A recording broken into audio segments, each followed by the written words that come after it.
ఆ, ఒక 4 రోజుల క్రితం సుప్రీంకోర్టు కాన్స్టిట్యూట్ చేసినటువంటి స్పెషల్ సిట్ నెల్లూరు జిల్లా ఏసీబీ కోర్టులో ఛార్జ్ షీట్ ఫైల్ చేసింది. ఇదే ఫైనల్ ఛార్జ్ షీట్ అని కూడా అంటున్నారు. ఆల్మోస్ట్ 600 పేజెస్ అబౌవ్ ఉందని చెప్పేసి చెప్తున్నారు.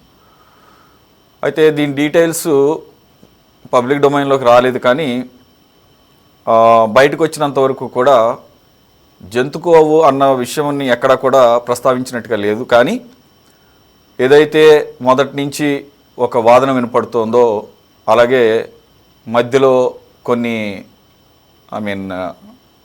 విషయాలు ఈ సిట్ ద్వారా బయటకు వచ్చినప్పుడు అవే విషయాలను ఇప్పుడు కన్ఫర్మ్ చేస్తూ ఒక్క మిల్క్ డ్రాప్ కూడా లేకుండా, మిల్క్ సాలిడ్స్ లేకుండా, నెయ్యి ఆనవాళ్ళు కూడా లేకుండా కంప్లీట్గా సింథటిక్ నెయ్యిని 60 లక్షల కేజీల నెయ్యిని సరఫరా చేసి 20 కోట్ల లడ్డూలు 2019-24 మధ్యలో తయారు చేశారు అని చెప్పేసి కన్ఫర్మ్ చేసేసింది.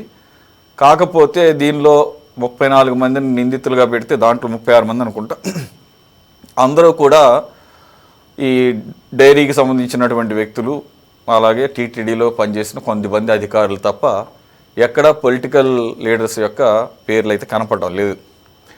సరే, మనం చాలాసార్లు చర్చించుకున్నాము, అధికారుల స్థాయిలోనే నిర్ణయాలు తీసుకొని ఇంత పెద్ద వ్యవహారాన్ని నడుపుతారా అని.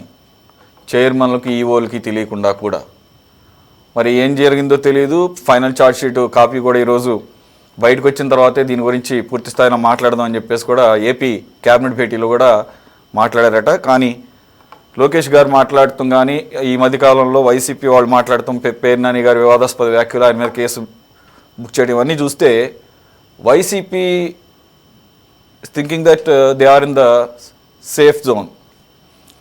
ఎందుకంటే దీంట్లో జంతు కొవ్వు కూడా కలిసి ఆనవాళ్ళు ఉన్నాయని చెప్పేసి ఒక రిపోర్టుని ఉటంకిస్తూ చంద్రబాబు నాయుడు గారు మాట్లాడిన దానికి ఇప్పుడు అటువంటిది ఏమి లేదు కదా, కాబట్టి నెయ్యి చుక్క లేకుండా కూడా, మిల్క్ డ్రాప్ లేకుండా కూడా తయారు చేయొచ్చు, తప్పేం లేదు, అసలు మేము తప్పు చేయలేదు అని ఎదురుదాడి దిగుతున్న నేపథ్యంలో లోకేష్ గారు కూడా అదే అంటున్నారు. జగన్మోహన్ రెడ్డి గారు కానీ వారి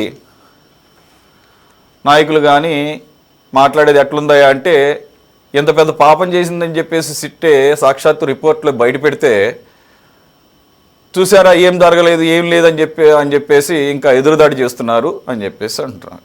సార్, ఎలా చూడాలి?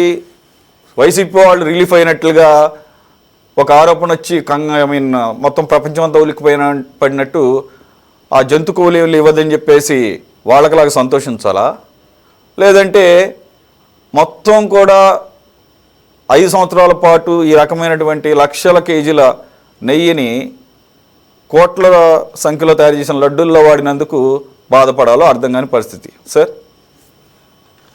సురేష్ గారు, దీని గురించి మనం గతంలోనే మాట్లాడుకున్నాం. మొట్టమొదటిసారి చంద్రబాబు నాయుడు గారు దాన్ని బయటపెట్టినటువంటి సమయంలో దాన్ని మరొక ల్యాబ్ ద్వారా నిర్ధారించుకోకుండా ఆయన తొందరపడినట్లుగా ఆ రోజు జరిగినటువంటి చర్చలో నేను మాట్లాడాను. ఇప్పుడు చూస్తా ఉంటే జంతు కొవ్వులేమి అందులో లేవు అనేటువంటి నిర్ధారణ కనుక వాస్తవం అయ్యేట్లయితే అల్టిమేట్ గా ఇంతకాలం చేసినటువంటి హడావుడిలో అధికార తెలుగుదేశం పార్టీ, జనసేన, బీజేపీ ఈ మూడు కూడా రాజకీయంగా ఇబ్బందులు పడేటువంటి అవకాశాలు అయితే స్పష్టంగా ఉంటాయి. మొత్తం అది ఛార్జ్ షీట్ అనేటువంటిది వివరంగా బయటకు రాలేదు కనుక మనకి వచ్చినటువంటి లీక్ అయినటువంటి సమాచారం గురించి ప్రాతిపదికగా మాత్రమే మనం మాట్లాడుతున్నాం.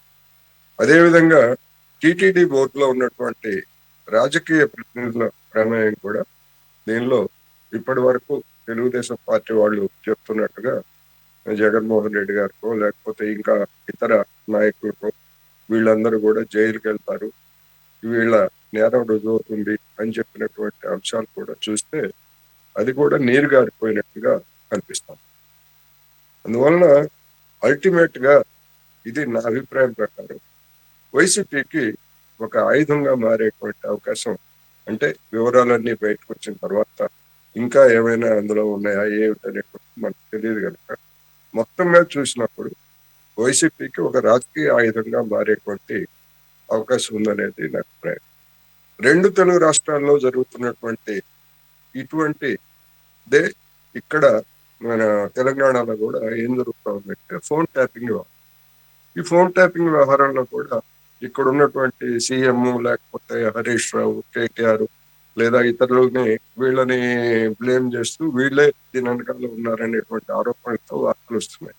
కానీ దీని గురించి కూడా నేను చెప్పింది ఏంటంటే ఈ కేసులో అంటే ఫోన్ ట్యాపింగ్ లో ఎక్కడ అధికారుల ప్రమేయం, అధికారులు తప్ప రాజకీయ నాయకుల ప్రమేయం ఉండదు, వాళ్ళు దొరికేటువంటి అవకాశం కూడా లేదని చెప్పారు.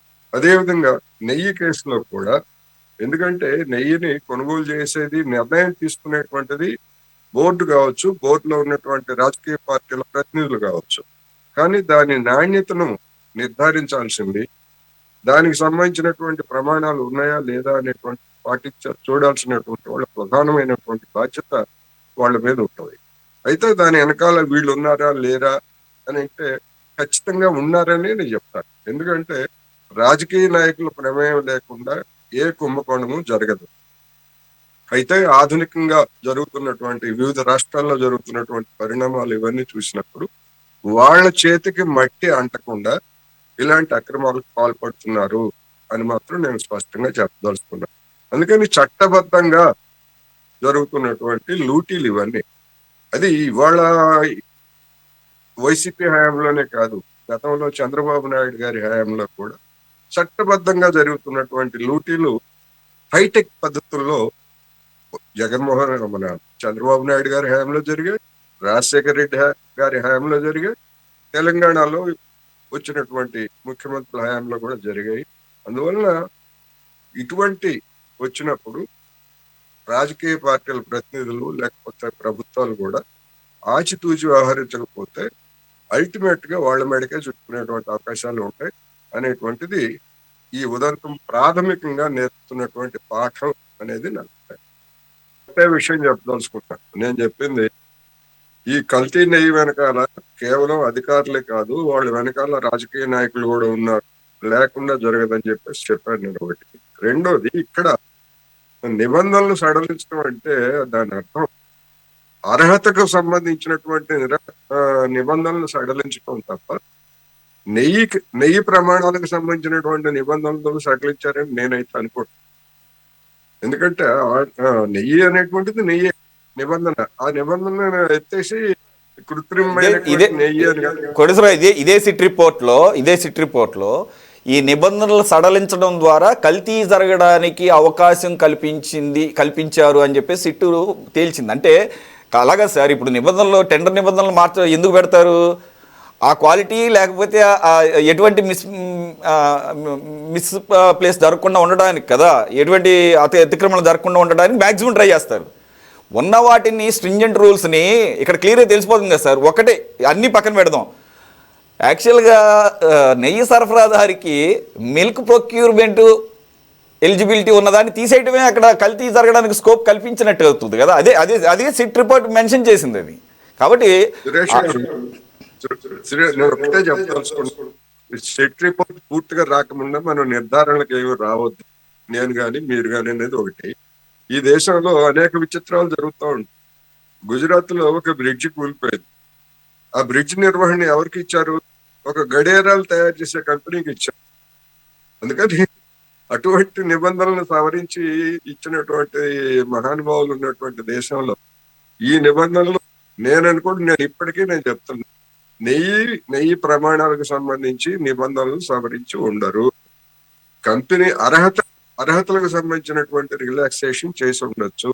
అందుకని నివేదిక వచ్చిన తర్వాత మరొకసారి మాట్లాడవచ్చు. ఒకవేళ ఈ పామాలిను లేకపోతే రిలేటెడ్ ఇతర అంశాలతో వాటి చేసినటువంటి దాని మీద మరి సిట్ ఏం రికమెండ్ చేసింది అనేటువంటిది కూడా మనకి తెలియాల్సి ఉంది. రెండోది, ఇవన్నీ ఈ సిట్ నివేదిక చూసిన తర్వాత ఎన్డీడీబీ కూడా సరైనటువంటి నివేదిక ఇవ్వడంలో మొట్టమొదటిసారి అది కూడా ఫెయిల్ అయినట్టుగా కనిపిస్తా ఉంది. ఎందుకంటే దానికి తెలియదా మరి ఈ విషయాలు? ఎన్డీడీబీ మన దేశంలో ఉన్నటువంటి ప్రీమియర్ అది ఇన్స్టిట్యూట్ కదా, అటువంటి ఇన్స్టిట్యూట్ దానిలో క్యావేట్ వేశారు. కోటేశ్వర గారు, నాకు ఇప్పటికీ ఎన్డీడీబీ రిపోర్ట్ అప్పుడు చదివిందే నాకు ఇప్పటికీ గుర్తు.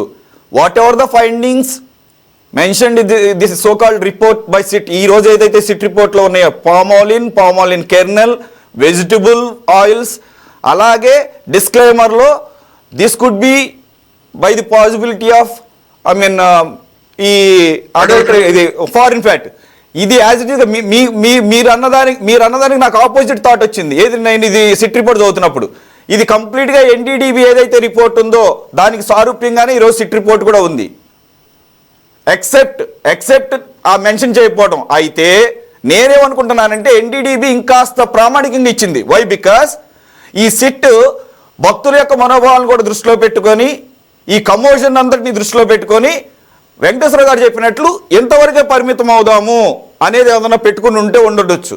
కానీ చదువుకున్నవాడు ఎవడైనా కానీ ఆ ఎస్టర్ అన్ని లీటర్ల ఎస్టరు ఏ బ్రాండు, ఏ కంపెనీ, అసలు ఎస్టర్ ఎలా తయారు చేస్తాడు గూగుల్ చేస్తే మొత్తం స్టోరీ కథంతా వచ్చేస్తుంది సార్.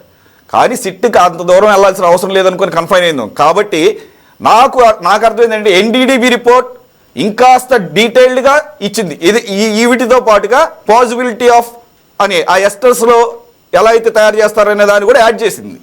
సో నాకు గుర్తున్నంత వరకు ఎన్డీడీబీ రిపోర్ట్ దానిలో కూడా క్యాబినెట్ వేసింది, ఫాల్స్ పాజిటివ్ రావచ్చు, లేకపోతే అదే సార్ ఇక్కడ ఎస్టర్స్ తయారు చేసే ఆ ఎమల్సిఫైర్ ఆ టెక్స్చర్ రావడానికి ఈ టెస్ట్ని కూడా పాస్ అయ్యి, అంటే మోసం చేసి, అంటే ఆ ప్రామాణికాన్ని పాస్ అవడం కోసంగా esters either by the vegetable fats or maybe by the animal fat అనే దాంట్లో పాసిబిలిటీస్ మీరు అన్న డిస్క్లైమర్ క్యావియేట్లు వేయటం జరిగింది.